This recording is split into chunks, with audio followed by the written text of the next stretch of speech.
누가복음 4장의 말씀을 가지고 함께 나눌 텐데, 오늘 설교는요, 제가 대놓고 말씀드려요. 표적 설교입니다. 표적 설교. 저격 설교, 저격 설교. 누군가 직접 들으라고 하는 설교예요. 자, 그 대상은 누구냐면 신앙생활 한 10년 이상 하신 분들은 다 이제 이 해당이 돼요. 내가 스스로 신앙생활 한 지 한 10년 이상 됐다 하시는 분들은 오늘 표적이 되는 거예요. 잘 들어주셨으면 좋겠어요. 근데 이게 오해하지 말거든. 신앙생활 10년 이상 신앙생활 하신 분들에게 똑바로 하십시오, 뭐 이런 얘기를 하는 게 아니고, 무언가를 보통 한 10년 정도 하면 최소한 전문가는, 프로는 아니더라도 아마추어에서의 어떤 최선의 숙련은 되는 거잖아요. 무언가를 10년 정도 했을 때.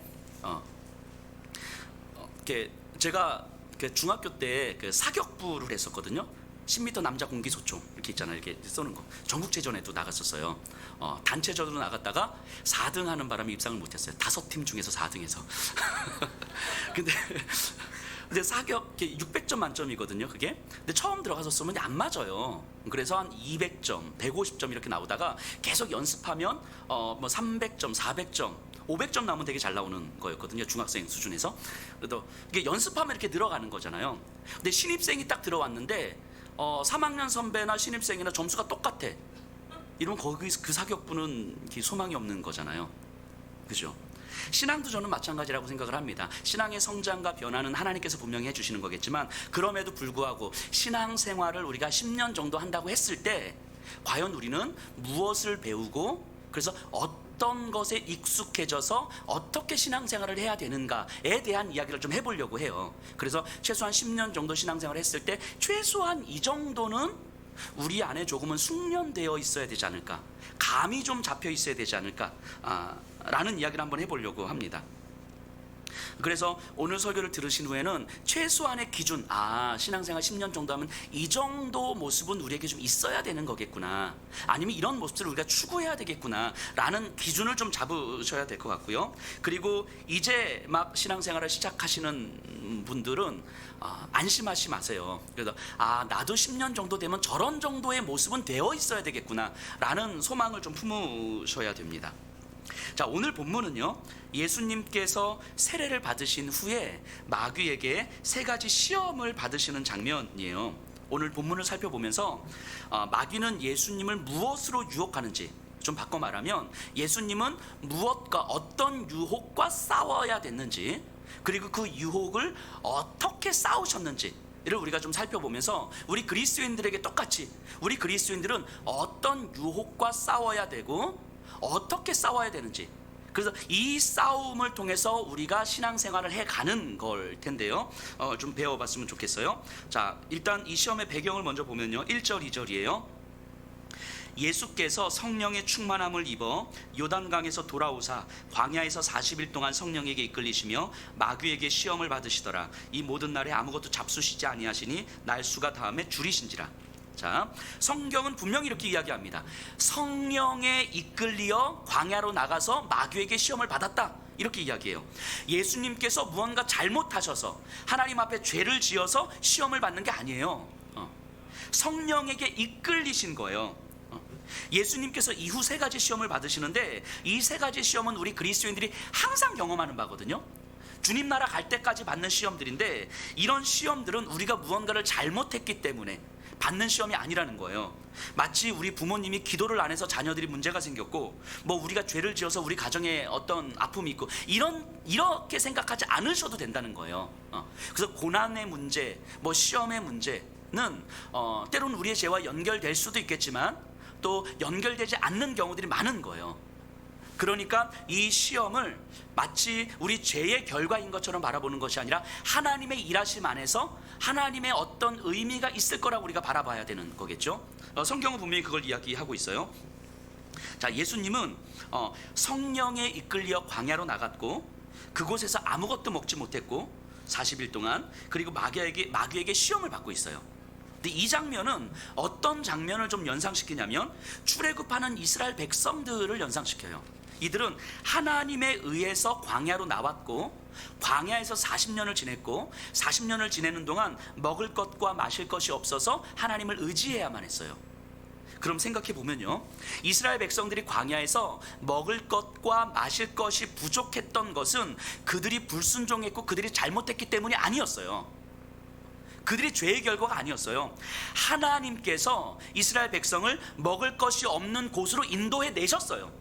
그들을 먹을 것이 없는 곳을 끌고 오신 거예요. 하나님께서. 하나님의 이유가 있어서. 그리고 그곳에서 하나님은 기적적인 방식으로 그들에게 필요한 것을 공급해 주셨어요.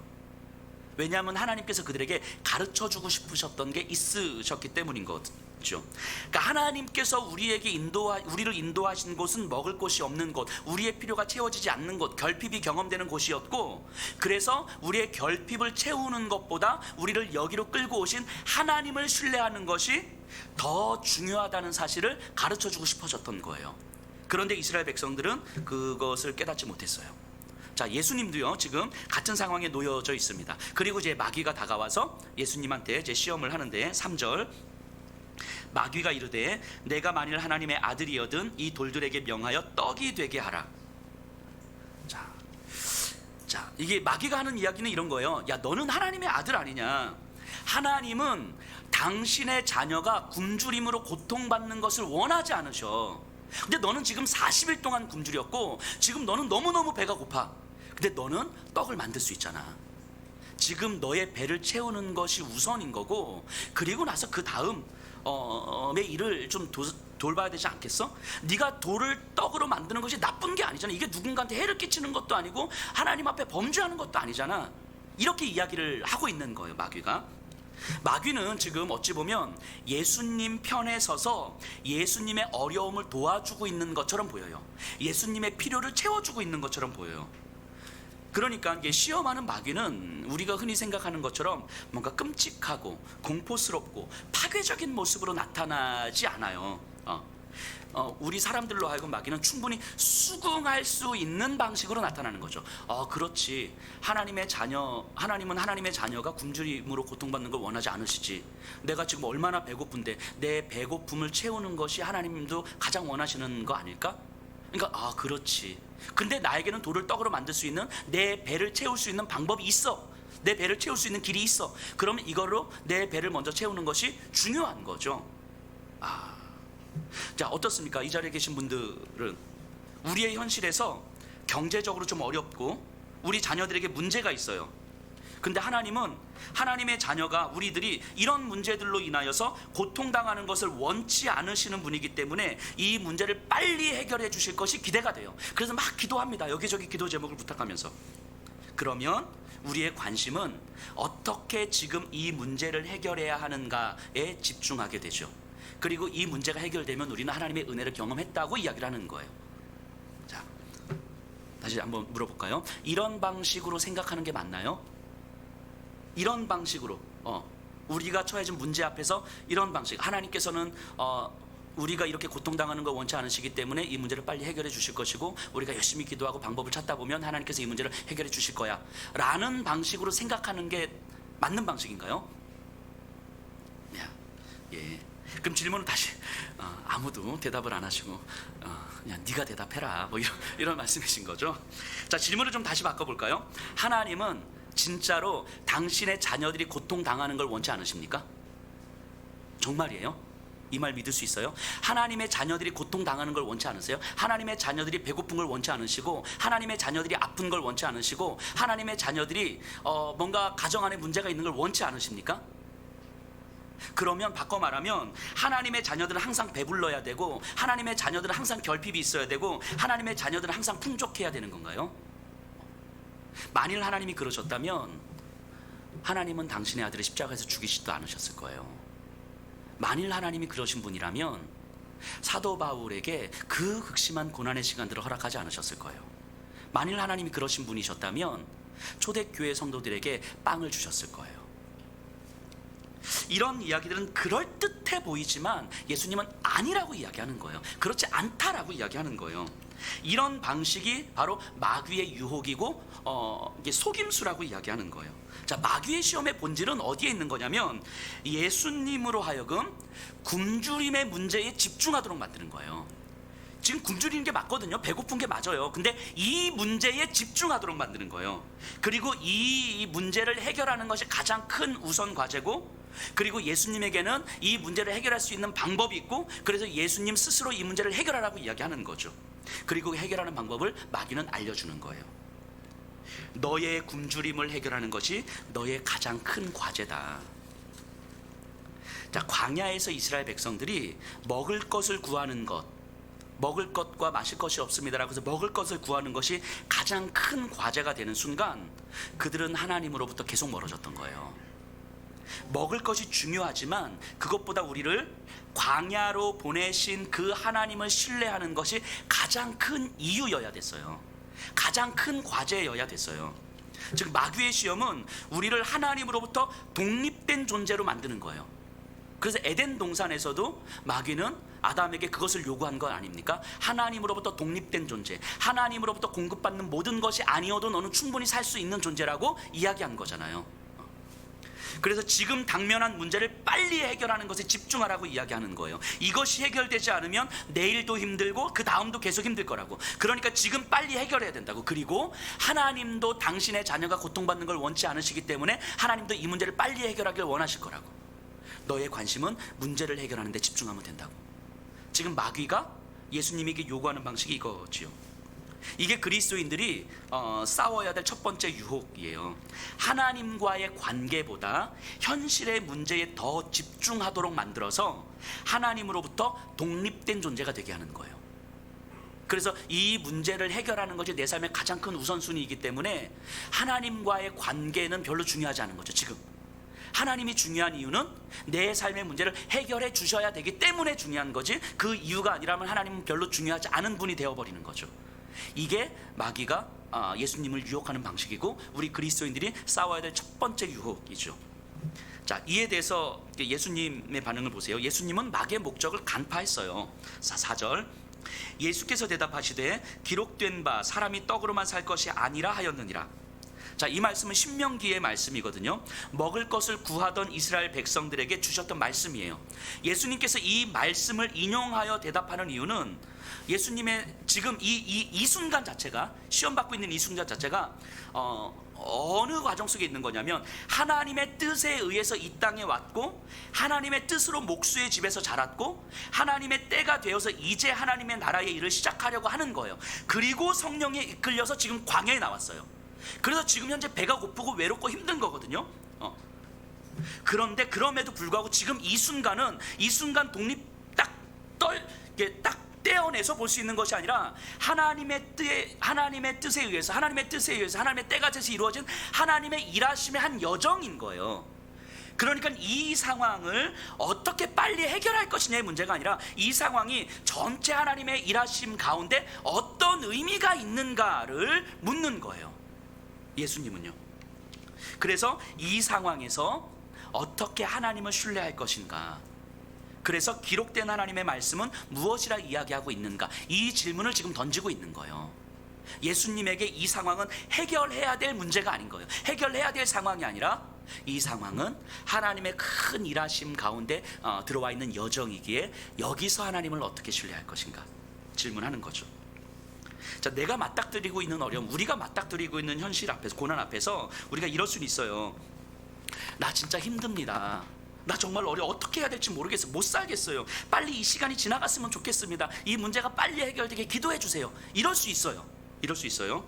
하지만 우리가 신앙생활을 이제 조금씩 한다는 건 지금의 어려움을 나에게 허락된 삶의 일부로 받아들이는 것이고, 그렇다면 이 현실에서 하나님의 말씀으로 이 현실을 어떻게 바라보고 어떻게 다루어야 되는지를 훈련해가는 과정이 신앙생활이죠. 그러니까 우리에게는 이런 기도와 나눔이 연습이 돼야 되는 거겠죠. 지금 어렵고 힘겨운 시간이 있는데 지금 내가 많이 어렵습니다. 많이 힘듭니다. 마음이 무너지고 고통스럽습니다. 어떻게 해야 될지도 잘 모르겠습니다. 그런데 주일 설교를 듣고 났더니 나에게 계속 말씀으로 몸부림치라고 하나님 말씀하시는 것 같은데, 그래서 말씀으로 지금 이 상황을 바라본다는 것이 어떤 의미인지 계속 기도하며 몸부림치고 있습니다. 말씀으로 잘 이겨내고 이 상황을 통해서 하나님께서 하실 일들이 경험되도록 기도해 주세요. 이런 나눔이 적어도 신앙생활을 하는 분들에게는 있어야 되는 거잖아요. 아니, 이런 나눔들을 갈망해야 되는 거잖아요. 그러다가 또 넘어지고 또 힘들어도 어떻게 말씀으로 내가 처한 어려운 현실을 바라보고 어떻게 다루어야 되는지를 또 몸부림쳐야 되는 거잖아요. 이런 게 신앙생활 하는 거죠. 그래서 신앙생활을 하는 사람들은 세상과는 완전히 다른 방식으로 현실을 바라보고, 세상과는 완전히 다른 방식으로 현실을 견디고, 세상과는 다른 방식으로 현실을 살아내는 거예요. 이런 몸부림이, 말씀으로 내 현실의 어려움을 바라보는, 이게 해석하고 어떻게 다루어야 되는지를 몸부림치는 것이 어렵고 힘들거든요. 근데 이거를 1년 하고 3년 하고 5년 하고 10년 정도 몸부림을 치다 보면 조금은 알게 되는 거예요. 조금은, 굶주림 앞에서 배를 채우는 것이 전부가 아니라 말씀으로 현실을 바라본다는 것이 이런 거구나라는 것을 이제 조금은 깨닫게 되는 거예요. 내가 처한 현실의 고난 앞에서, 어려움 앞에서, 어떻게 해야 될지 모르는 현실 앞에서 이 문제를 빨리 해결해야 되는 것보다 말씀으로 이 고난의 문제를 어떻게 바라봐야 되는 거구나, 이것이 조금은 이제 연습이 되는 거예요. 조금은 우리에게 만들어지는 거죠. 이게 신앙생활을 해가는 과정인 거예요. 그래서 그런 모습들, 믿음의 그런 선배들의 모습들을 바라보면서 이제 신앙을 시작하신 분들이나 믿음의 후배들이나 다음 세대들이 바라보면서 저렇게 삶의 문제에 대해서 저렇게 말씀으로 다루어가는 거구나, 말씀으로 저렇게 반응하는 거구나, 되게 힘들 텐데, 저 현실 앞에서 너무너무 어려울 텐데, 마음이 무너졌을 텐데, 그래도 말씀으로 저렇게 다루어 가려고 애를 쓰고 있구나, 그래서 저렇게 기도하시는구나, 이 모습들을 보고 배워가는 거잖아요. 그래서 그 모습이 조금씩 만들어질 때 교회에서는 집사도, 권사도, 장로도 이렇게 직분을 주는 거예요. 그래서 그 신앙의 모습이 만들어져 가면서 믿음의 후배들에게 이렇게 믿음의 길을 제시해 주고 있고 믿음의 삶을 살아가고 있습니다 라고 공식적으로 믿음의 후배들도 인정되기 때문에 교회에서는 직분을 주는 거죠. 직분은 그래서 받는 거잖아요. 신앙생활을 한다는 것이 어떤 것인지 우리가 좀 이렇게 기본적인 이 오리엔테이션이 되어 있어야 돼요.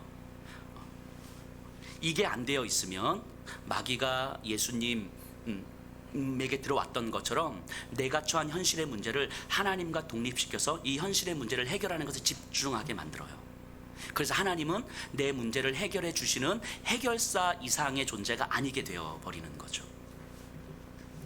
이거는 신앙생활을 시작하는 사람은 보여줄 수 있는 문제지만 최소한 신앙생활을 10년 정도 하면 이런 정도의 모습이 아니다라는 것 정도는 이제 우리가 알고 있어야 되는 거죠. 그리고 어디를 향해서 우리가 신앙을 만들어 가야 되는지를 이제는 이제 방향을 잡고 있으셔야 되는 거겠죠. 자, 이제 마귀는 두 번째 유혹을 합니다. 5절에서 7절이에요. 마귀가 또 예수를 이끌고 올라가서 순식간에 천하만국을 보이며 이르되 이 모든 권위와 그 영광을 내가 내게 주리라. 이것은 내게 넘겨준 것이므로 내가 원하는 자에게 주노라. 그러므로 내가 만일 내게 절하면 다 내 것이 되리라. 자, 세상의 부귀와 영화 권력을 다 주겠다는 거예요, 마귀에게 절하면. 자, 이 두 번째 시험은요, 느보산에서 모세에게 나타나셨던 장면을 연상시킵니다. 모세에게 약속의 땅, 가나안 땅을 보여주시는 거예요. 그리고 거기 너는 못 들어가, 이렇게 이야기하잖아요. 모세에게 약속의 땅, 가나안 땅은요 평생의 소원이었어요.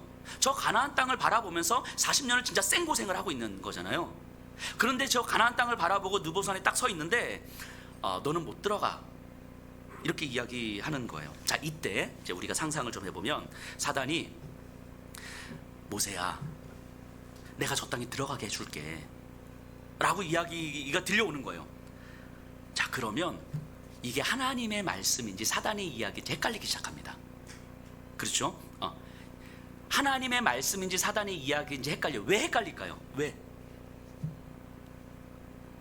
오늘 이제 대답 안 하시기로 이제 작정하신 거죠. 왜 헷갈릴까 싶은 거, 이게 왜냐하면 그 땅에 들어가고 싶으니까. 그 땅에 들어가고 싶은 마음이 없으면 매우 단순하게 분별이 돼요. 왜냐하면 하나님은 안 된다고 하셨으니까. 그럼 그 말 믿으면 되는 거거든요. 그럼 안 들어가는 게 맞는 거예요. 하나님의 뜻이 맞는 거예요. 그런데 나는 들어가고 싶은 거야. 그런데 들어가고 싶은 길이 열렸어. 우리는 하나님 앞에 계속 묻는 거예요. 계속. 하나님 진짜 들어가면 안 돼요? 하나님 안 들어가는 게 하나님의 뜻입니까? 계속 묻는 거예요. 계속. 들어가고 싶으니까. 그러니까 하나님의 뜻인지 사단의 이야기인지 헷갈리는 거예요. 마치 발람처럼 모압 왕이 이제 발람을 부르러 왔어요. 하나님 분명히 말씀하셨거든요. 발람아 가지 마라. 그런데 계속 찾아와요. 돈 들고 찾아옵니다. 뭐 연봉 협상하면서 찾아오고 막. 그러니까 발람이 계속 물어요. 하나님 앞에 3번을 물어요. 하나님 진짜 안 가는 게 하나님의 뜻입니까? 계속 찾아오는데 하나님 혹시라도 하나님의 뜻이 다른 데 있지 않을까요? 가도 하나님으로 인해서 뭔가 이렇게 이룰 수 있지 않을까? 계속 물어요. 계속. 왜 그럴까요? 가고 싶으니까. 내가 가고 싶으니까. 자, 진짜 시험은 우리에게 몰락을 가져다 주는 것이 아니라 성공을 제안함으로 오는 것 같아요. 우리에게 성공을 제안함으로. 에덴에서 아담을 시험할 때 이렇게 시험하지 않아요. 아담아, 너는 악마가 되고 싶으냐? 이렇게 묻지 않아요. 어떻게 묻습니까? 하나님같이 되고 싶지 않습니까? 이렇게 물어요. 아마 악마가 되고 싶습니까? 이렇게 물었으면 선악과 안 먹었을 거예요. 하나님처럼 되고 싶지 않습니까? 여기에는 어떤 타락이나 몰락의 기미는 전혀 없어요. 오히려 거룩함과 성공에 대한 유혹이죠. 마귀는요, 이 땅에서 힘과 권력, 부가 있어야 하고, 그리고 그것들이 있어야 우리가 하고 싶은 일들을 감당할 수 있다고 말하는 거예요. 그래서 정말 돈을 많이 벌어서 하나님께 영광 돌리고 싶은 거예요. 돈을 많이 벌어서 선교도 하고 싶고 건축도 하고 싶고 뭐 구제도 하고 싶은 거예요.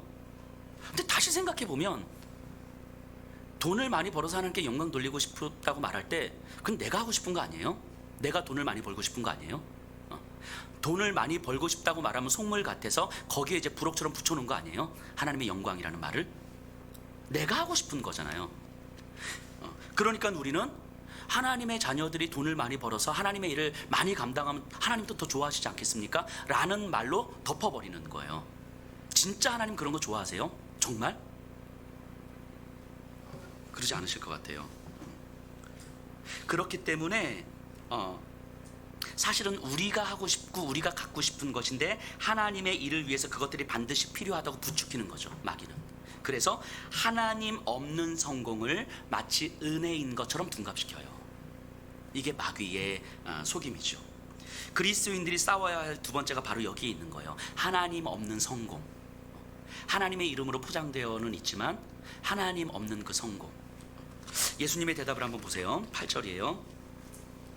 예수께서 대답하여 이르시되 기록된 바 주 너희 하나님께 경배하고 다만 그를 섬기라 하였느니라. 자, 오직 하나님만 섬기라. 자, 권력과 부귀와 영화를 누릴 수 있는 방법이 있음에도 불구하고 그것이 하나님의 마음, 성경을 따르지 않는 길이라면, 하나님으로부터 내 마음이 조금은 더 멀어질 수 있는 길이라면 그건 아무런 의미가 없다고 이야기하는 거예요. 중요한 것은 하나님을 경배하는 삶인가, 하나님을 더욱 따를 수 있는 삶인가 인 거죠. 그래서 우리 그리스도인들은요, 그리스도 없는 부귀 영화를 보면서 죄의 지배 아래에 있는 물질의 번영을 보면서 그런 것들을 부러워하는 것이 아니라 그걸 안타까워할 수 있는 마음이 있어야 되는 거예요. 그리스도 없는 물질적 번영을 바라보면서 정말 이 안타까운 마음, 죄의 지배 아래에 있는 저 번영을 바라보면서 결국 죄로 끝날 수밖에 없는 저 물질을 바라보면서 안타까워할 수 있는 마음이 바로 그리스도인들인 거죠. 아니, 그러기를 정말 간절히 갈망해야 되는 거예요. 그래서 우리에게는 이런 기도가 있어야 되지 않겠습니까? 하나님, 사실 저도 돈이 좋습니다. 돈이 더 있었으면 좋겠어요. 믿지 않는 사람들이 돈을 잘 버는 모습을 보면 부럽습니다. 우리 교회에 어떤 분이 돈을 잘 버는 모습을 보면 나도 부럽습니다. 나도 저렇게 하고 싶습니다. 하지만 하나님, 이 세상의 부귀 영화를 바라보면서 그리스도 없는, 그리스도로부터 멀어진 번영은 결국 죄일 뿐임을 알기에 하나님, 내가 몸부림치게 해주십시오. 세상의 부를 안타까이 여길 수 있는 마음을 주십시오. 그리고 오직 우리 주 예수 그리스도를 따르는 삶을 살게 해주십시오. 이런 기도가 우리에게 있어야 되지 않겠습니까? 세상에 아무리 많은 부귀 영화로 화려함과 사치스러움으로 우리를 귀 죽이려고 해도 그 모습을 보면서 우리가 안타까움을 여기기 때문에 그 모습 때문에 기죽지가 않는 거예요. 적어도 우리는 세상의 부귀 영화보다 더 많은 풍성함을 가지고 있기 때문에 저들을 오히려 안타까이 여기면서 저들을 위해서 우리가 가지고 있는 것들을 무엇을 어떻게 나누어 줄까를 오히려 고민하는 자들이 그리스도인들인 거잖아요. 그래서 그리스도인들은 세상의 권력과 힘 앞에서도 당당할 수 있는 거예요. 우리가 이야기를 나눌 때에도 마찬가지죠. 부동산이 얼마나 올랐더라, 아파트가 얼마나 올랐더라, 내 연봉이 얼마나 올랐더라, 이런 걸 자랑하는 것이 아니라 내가 소유하고 있는 돈이 혹여 하나님과 상관없이 사용될까 봐 두렵습니다. 어떻게 해야 하나님을 경배하는 방식으로, 이웃을 사랑하는 방식으로 내가 갖고 있는 돈을 사용할지 계속 고민하고 있습니다. 또는 이 돈을 더 벌기 위해서 더 많은 애를 써야만 하는 현실이지만, 그것 때문에 하나님으로부터 멀어지고 싶지는 않은데 그게 잘 안 됩니다. 더 분주하지만 조금은 더 하나님의 마음으로 성경대로 살고 싶은데 내가 그렇게 몸부림칠 수 있도록 기도해 주십시오. 이런 기도와 나눔이 적어도 우리에게는 있어야 되는 거잖아요. 바쁘고 분주해서 요즘 기도할 시간도 없어요, 어쩔 수 없어요, 이 끝나버리면 그 삶과 마음은 이해는 하지만 거기서 신앙의 모습을 어떻게 찾겠냔 말이죠. 거기서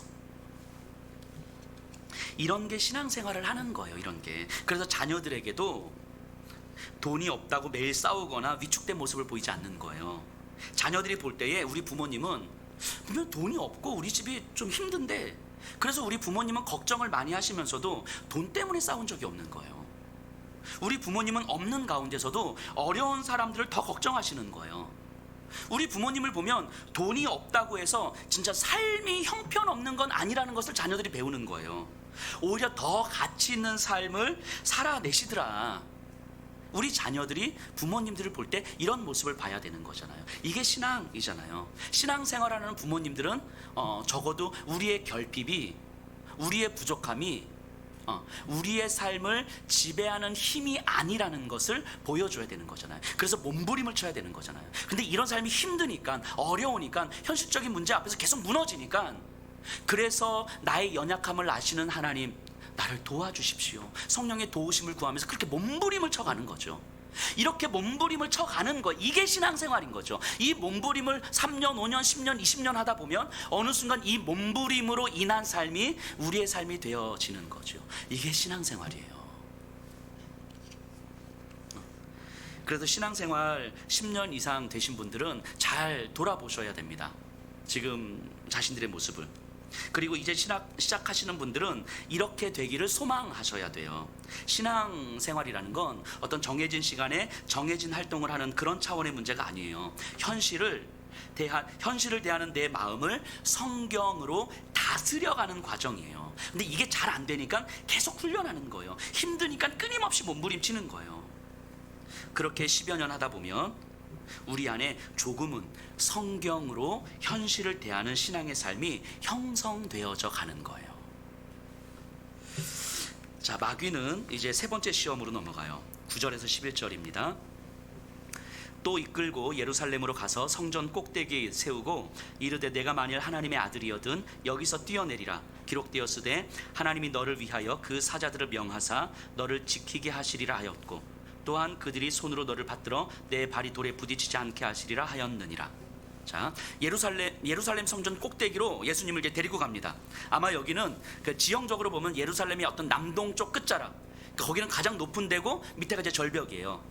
기록에 의하면 이제 순교자 야고보가 여기서 이제 떨어져서 순교했다고 기록에 나와 있어요.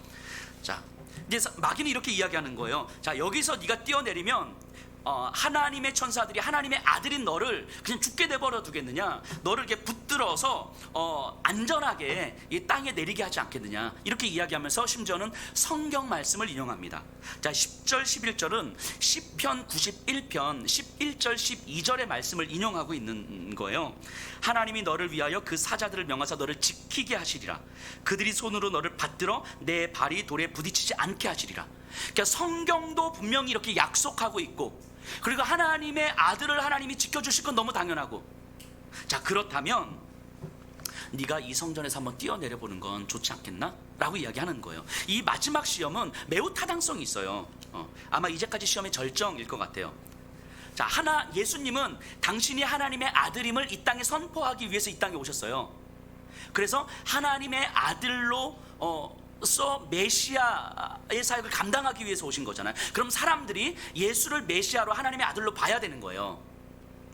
그러면 생각해 보세요. 예수님께서 성전 저 꼭대기에서 확 뛰어내리는데 하나님의 천사가 막 달려와서 예수님을 딱 끌어안고 아주 부드럽게 쫙 착지를 시켜요.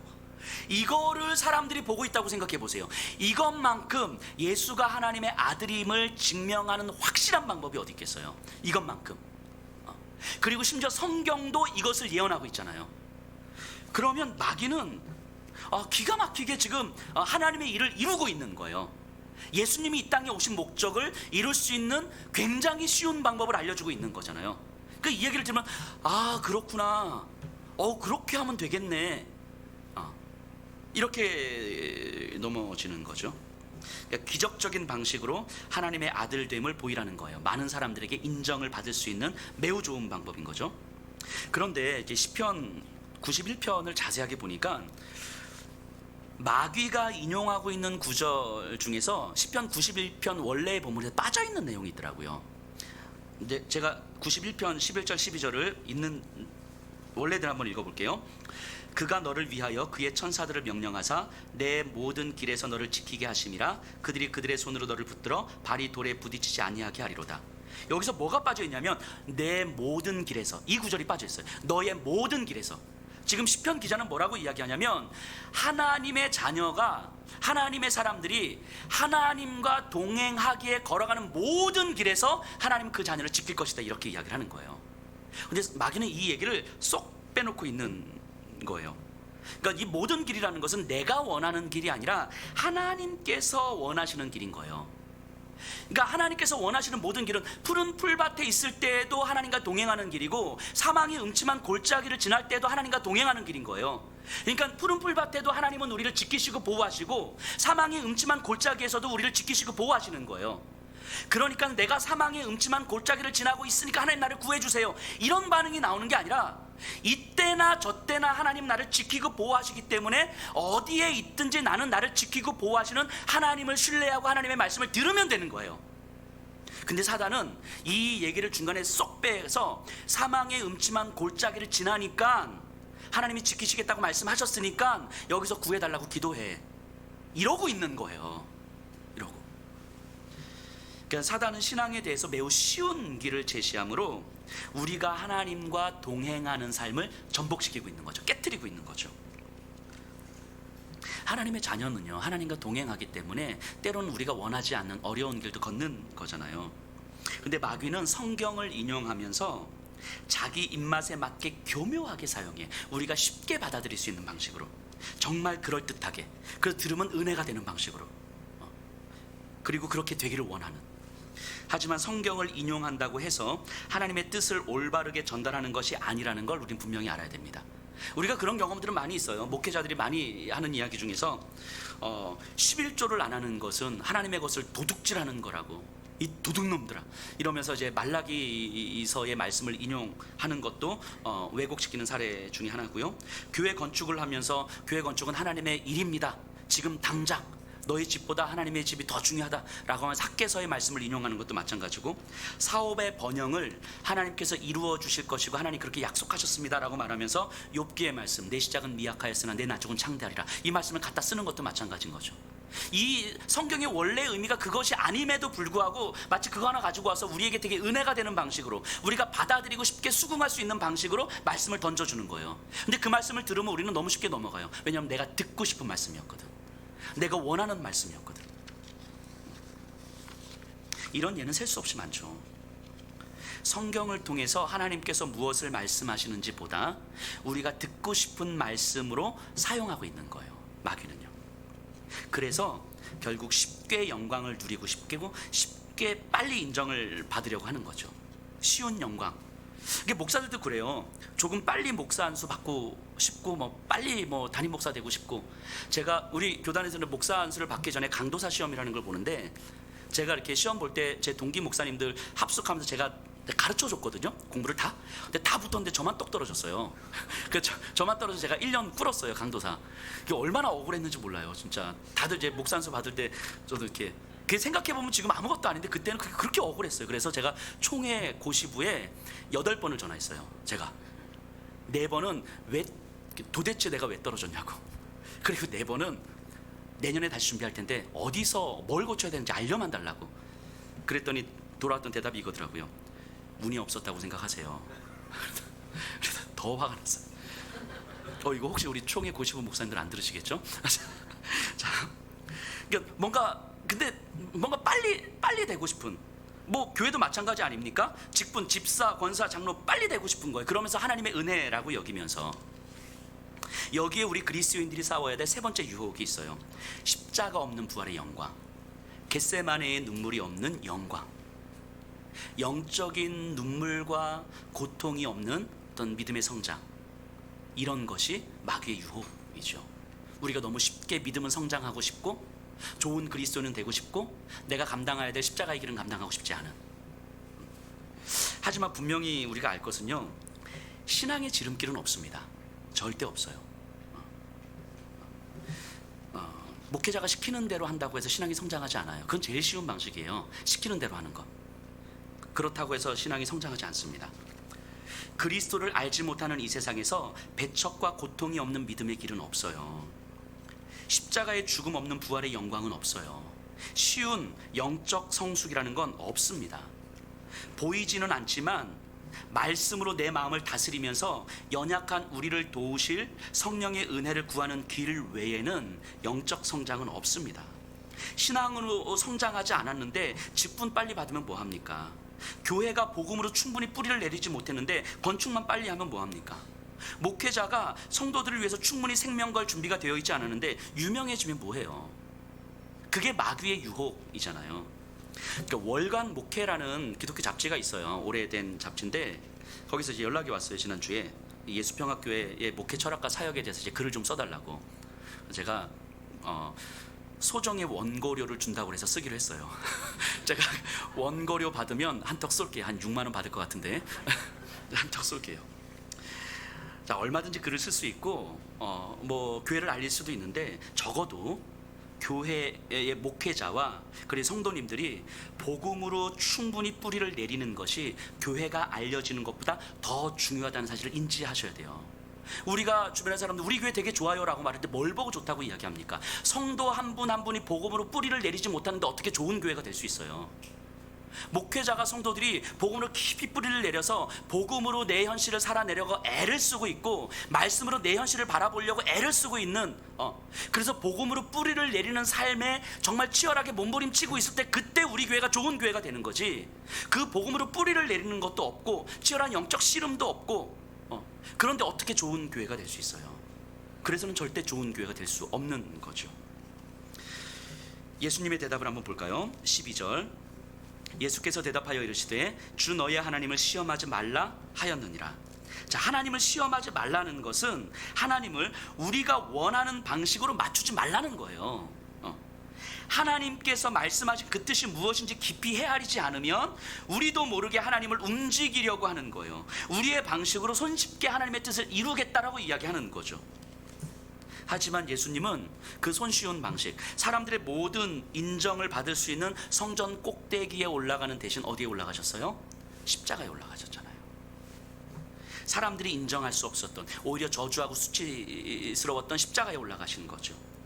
예수님께서 십자가에 죽으셨을 때 예수님의 사역은 실패라고 여겨졌어요.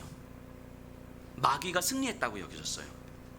그래서 아마 이런 회한이 들지도 모르겠습니다. 차라리 그때 성전에서 뛰어내리기라도 했었다면 다른 가능성이라도 있었을 텐데, 뭐 이런 회한이 들지도 않았겠습니까? 하지만 그때 예수님이 성전에서 뛰어내리셨으면 하나님 없는 하나님의 사역이 됐을 거예요. 하나님의 이름으로 우리가 하고 싶은 일들을 이루었을 거예요. 하나님이 없는 성전의 화려함, 하나님 없는 교회의 화려함, 하나님 없는 많은 교인수, 뭐 이런 거. 예수님은 십자가 위에서 사람들의 요구에 끝끝내 반응하지 않으셨지만 하나님의 뜻이 무엇인지를 알았어요. 겟세마네 동산에서의 그 처절한 기도를 할 수밖에 없던 것처럼 십자가의 길은 예수님에게도 정말 가고 싶지 않은 삶이었어요. 정말 가능하면 걷고 싶지 않은 삶, 가고 싶지 않은, 내가 감당하기 쉽지 않은, 그래서 싫은. 그렇기 때문에 어찌 보면 마귀의 유혹은 더욱 달콤하게 여겨졌는지도 모르겠어요. 우리에게도 마찬가지 아닙니까? 우리가 용서할 수 없는 사람에 대해서 용서하고자 하는 마음을 품는 것은 힘든 거예요. 이걸 가지고 씨름하는 건 힘든 거예요. 내 안의 상처와 아픔을 어떻게 좀 제거해보고자 하나님 앞에 말씀을 하면 몸부림치고 내 안의 상처를 붙들고 막 하나님 앞에 씨름하는 건 힘든 거거든요. 그래서 마귀는 우리에게 이렇게 유혹하는 것일 수도 있죠. 그거 그렇게 몸부림치지 않아도 돼. 그거 용서하지 않아도 돼. 그거 네가 예수도 아닌데 어떻게 용서해? 어쩔 수 없는 거야. 그러니까 그 상처 너 때문이 아니잖아. 그 상처 안 없어져. 그 몸부림치지 않아도 돼. 그렇게 몸부림치지 않아도 너 충분히 신앙생활 할 수 있어. 넌 하나님의 자녀잖아 라고 말하면 굉장히 달콤하게 들어오는 거예요. 굉장히 달콤한 방식으로. 내가 듣고 싶은 말이거든. 나도 그렇게 하고 싶거든. 그럼에도 불구하고 내가 신앙생활 하는 건 맞거든. 왜냐하면 교회를 빠진 적도 없고 큐티도 하고 기도도 하고 헌금도 하고 봉사도 하고 나는 예수를 주로 고백하기도 했거든요. 그런데 그럼에도 불구하고 하나님의 말씀이 그 마음에 들려올 때에 부활의 소망이 믿어질 때 십자가의 길을 걸어가야 되는데 십자가의 길에 그 어둠을 뚫고 들어오는 부활의 소망이 내게 믿어질 때에 눈물을 흘리며 아파하면서 가슴을 치면서 그렇게 십자가의 길을 걸어가는 거예요. 그렇게 애써 몸부림을 쳐가는 거예요. 세상은 도저히 이해할 수 없는 삶이지만 하나님의 말씀이 내 마음에 들어와 새겨지기에 몸부림을 치며 걷는 거예요. 누군가는 이렇게 이야기할 수 있습니다. 꼭 그렇게까지 신앙생활을 해야 합니까? 라고 묻기도 하겠지만 우리 주님께서 우리를 위해 걸으신 길이 믿어지기 때문에 그저 저는 따라 걸을 뿐입니다. 이 대답 외에는 우리가 할 수 있는 말이 없는 거예요. 하나님의 뜻이 이루어지는 길을 예수님은 아버지께 물었고 그리고 그 길을 걸어가셨어요. 그리고 그 예수와 연합한 우리는 똑같이 아버지께 그 길을 묻고 예수님께서 걸어가신 길을 걸어갈 뿐인 거예요. 이게 예수님께서 마귀의 세 번째 시험에 반응하신 모습이죠. 마귀는요 자신이 할 수 있는 모든 방법을 동원해서 예수님을 시험했어요. 내 현실의 문제에 집중하게 만드는 방식으로, 현실의 문제에서 하나님과의 관계보다 현실의 문제에 집중하게 하는 방식으로 유혹했고요. 하나님 없는 성공을 하나님의 은혜로 둔갑시키는 방식으로 예수님을 유혹했고요. 그리고 십자가 없는 부활의 영광, 겟세마네의 눈물이 없는 이 영광스러움으로 예수님을 유혹했죠. 이 모든 시험의 궁극적인 목적이 뭐였겠습니까? 아들로 하여금 아버지와의 관계를 단절시키는 거였어요. 그 시험의 첫사람 아담은 실패했어요. 그만큼 하나님과의 관계를 단절시키려는 유혹은 매력적이에요. 우리에게 하나님과의 관계를 단절시키려는 마귀의 유혹은 매력적이라고요. 우리가 너무 쉽게 걸려드는 거예요. 마치 누가복음 15장에 돌아온 탕자 비유에서 첫째 아들처럼 항상 하나님 옆에, 아버지 옆에서 아버지의 말씀에 순종하면서 성실하게 살았지만 아버지의 마음과 상관없이 그 옆에 있었던 것처럼 이건 아버지와의 관계가 단절되는 거잖아요. 이 유혹은 우리에게 너무 매력적이라고요. 항상 예배를 드리고 항상 헌신을 하고 항상 기도를 하고 항상 헌금을 하고 뭔가 종교적인 활동을 하지만 우리의 삶에서, 우리의 일상에서 하나님의 마음과 상관없이 내 삶이 이루어질 때 우리는 하나님과의 관계가 단절되는 거잖아요. 그런데 그래도 충분히 신앙생활 할 수 있다라고 이야기하는 그 유혹은 우리에게 너무 달콤하게 들어오는 거예요. 너무. 그래서 우리 주님도 겟세마네에서 땀방울이 핏방울이 될 때까지 기도할 수밖에 없을 정도로 어려운 일이었던 거예요. 죽을 힘을 다해 살았던 사도 바울도 오호라 나는 곤고한 사람이로다, 누가 나를 이 사망의 몸에서 건져냈고라는 탄식할 수밖에 없을 정도로 그렇게 어렵고 힘겨운 일이었다고요. 그런데 그 진리의 말씀이 들리고 마음에 새겨지고 믿어져서 그 말씀을 따르고자 눈물을 흘리고 애를 썼던 거예요. 바울 선생님도 겟세마네의 눈물과 십자가의 죽음을 온몸으로 경험했던 거예요. 그렇게 살다가 어느 순간 하나님께서 내 삶에서 일하고 계심을 경험할 때의 그 환희와 그 기쁨과 그 찬란한 영광스러움, 그렇게 경험이 되면 그리스도 없는 번영을 향한 안타까움이 느껴지는 거예요. 내 삶의 힘겨움을 그저 해결해야 될 문제가 아니라 하나님께서 허락하신 내 삶의 일부를 받아들이며 말씀으로 다시 보게 되는 신앙의 깊이가 경험이 되는 거예요. 사람들의 인정보다는 하나님이 더 중요한 소망을 누리게 되는 거예요. 이렇게 신앙생활을 해가는 거예요. 그래서 신앙의 삶에서 훈련이라고 하는 것은 내 삶에서 하나님이 활동하실 수 있는 공간을 내려는 노력이죠. 우리의 삶에서 하나님이 활동하실 수 있는 공간을 내려는 노력. 우리 그 세속적인 삶이라는 것은 다른 게 아니에요.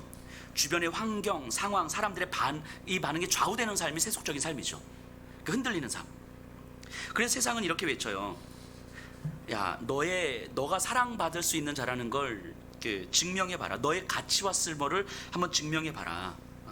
뭔가 보여줘라. 네가 유명해지거나 약간의 권력이라도 얻어보라. 그러면 사람들이 너를 사랑할 것이고 사람들이 너를 대단하고 훌륭하다고 인정할 거야. 이런 음성들은 우리에게 굉장히 매력적으로 들려요. 그래서 우리의 은밀한 정서 불안을 건드리죠. 내가 갖지 못할까봐, 내가 사람들에게 인정을 받지 못할까봐, 내가 많은 소유를 갖지 못해서 결핍과 부족함 때문에 굉장히 불편하고 힘겨운 삶을 살까봐. 그래서 아주 바쁜 삶으로 우리를 몰아가요. 그래서 우리는 자신이 관심을 받을 만한 사람이라는 걸 세상에 입증하려고 하지요. 그리스도인들도. 그래서 교회에서조차도 내가 좋은 신앙인이라는 것을 입증하려고 하죠. 내가 열심을 내고, 내가 헌신을 하고, 내가 경건한 모습을 보여줌으로 마치 내가 좋은 신앙인임을 입증하려고 해요. 예수님도 세례를 받으시면서 이런 말씀 들었어요. 너는 내 사랑하는 아들이라. 근데 그 말씀을 들었거든요. 그리고 곧바로 다른 소리가 들리죠. 마귀에 의해서 네가 하나님의 아들이라는 것을 증명해봐. 네가 사랑을 받을 만한 자라는 것을 증명해봐. 돌을 떡으로 만들어봐. 나에게 절을 해봐. 이 성전에서 뛰어내려봐. 그러면 네가 하나님의 아들이라는 것을 사람들이 인정할 거고, 너가 충분히 사랑받을 자라는 것을 사람들은 알게 될 거야. 이렇게 두 가지 소리를 듣죠. 하나님이 너는 내 사랑하는 아들이야 라고 말씀하시고 나서 또 다른 소리, 네가 사랑받는 자라는 걸 증명해봐. 네가 증명해봐. 그러자 예수님이 이렇게 말씀하신 거예요. 아니다. 나는 아무것도 증명하거나 입증할 필요가 없다. 왜냐하면 나는 이미 사랑받는 자이기 때문이다. 이게 예수님의 대답 아닙니까? 내가 스스로 무언가를 입증할 필요가 없다. 내가 스스로 무언가를 증명해낼 필요가 없다. 내 가치와 쓸모를 드러낼 필요가 없다. 내가 경건한 신앙인인 척 내가 스스로 입증하고 노력할 필요가 없다. 왜냐하면 나는 이미 사랑을 받는 자이고, 그렇기 때문에 이미 사랑을 받는 자인 나는 나를 사랑하신 하나님과의 관계가 전부이기 때문이다. 그래서 하나님과의 관계에 집중할 뿐이라고. 내 현실이 어떻든, 사람들이 나를 어떻게 바라보든 나는 하나님과의 관계에 집중하고, 하나님과의 관계 속에서 하나님께서 원하는 방식의 삶을, 그래서 그저 이웃을 사랑하고, 나에게 주어진 십자가의 길을 그저 감당하고, 그 십자가의 길이 때로는 고난이고 고통이고 어려움이고 아픔이고 상처고 눈물이고 배신이고 수치스러움이라 할지라도, 그럼에도 불구하고 나를 사랑하시는 하나님과의 관계 속에서 그 길을 걸어갈 때 그 어둠뿐인 그 삶에서 상상할 수 없는 방식으로 어둠을 뚫고 들어오는 부활의 빛을 보는 거죠. 그때 경험이 되는 그 환희, 그 신앙의 기쁨, 이것이 그리스도인들이 경험할 수 있는 세상이 알 수 없는 평안과 기쁨 아닙니까? 그렇기 때문에 예수님은 마귀가 유혹했던 그런 것들이 없어도 자신이 이미 사랑받는 자라는 정체성을 가지고 있었던 거예요. 그래서 어떤 상황 속에서도 항상 성경이 무엇을 말하고 있는가를 질문했고, 거기서 아버지 하나님의 마음을 헤아리고 따를 수 있었던 거죠. 이 사실을 우리가 선명히 기억할 수 있다면 우리 또한 우리의 자신의 정체성을 잃지 않고서도 우리가 경험하는 엄청난 성공 또는 엄청난 실패도 우리의 삶에서 소화시킬 수 있는 거예요. 성공은 좋은 거고 실패는 싫은 거고, 실패는 빨리 극복해야 되는 거고 성공은 많이 누려야 되는 거, 이런 차원이 아니라 성공이든 실패든 내 삶의 일부로 받아들일 수 있는 힘이 생기는 거예요. 어느 순간 그래서 이걸 내 삶에서 소화시키는 거죠. 신앙생활이라는 건 이런 거예요. 신앙생활이라는 거. 그래서 우리의 삶이 60년, 70년, 80년을 산다고 했을 때 우리에게 주어진 이 60, 70년의 시간은, 예 하나님, 저도 하나님을 사랑합니다 라고 고백하기 위해서 주어진 시간인 거예요. 그래서 어떠한 상황 속에서도 우리의 존재 중심으로 들어오시는 하나님의 말씀, 너는 내 사랑하는 자라는 하나님의 말씀이 들려오기 때문에 그 사랑하는 자라는 하나님의 말씀 앞에 반응하기 위해서, 하나님, 예, 저도 하나님을 사랑하는, 하나님을 사랑합니다. 저도 하나님을 사랑합니다. 저도 하나님을 사랑하고 싶습니다. 저도 하나님을 사랑하면서 살고 싶습니다. 때로는 내 안에 굶주림이 있고, 때로는 내가 취할 수 있는 부귀와 영화가 있고, 사람들이 인정받을 수 있는 손쉬한 길이 있음에도 불구하고 나를 사랑하신다고 말씀하시는, 당신의 아들을 죽이시면서까지 여전히 나를 사랑하신다고 말씀하시는 하나님의 말씀이 내 중심을 파고들고 그것이 믿어지기 때문에 하나님, 그 하나님 앞에서 저도 하나님을 사랑한다고 고백하고 싶습니다. 이 고백이 먼저 나오는 거예요. 내 굶주림, 내 배고픔보다 저도 하나님을 사랑하고 싶습니다.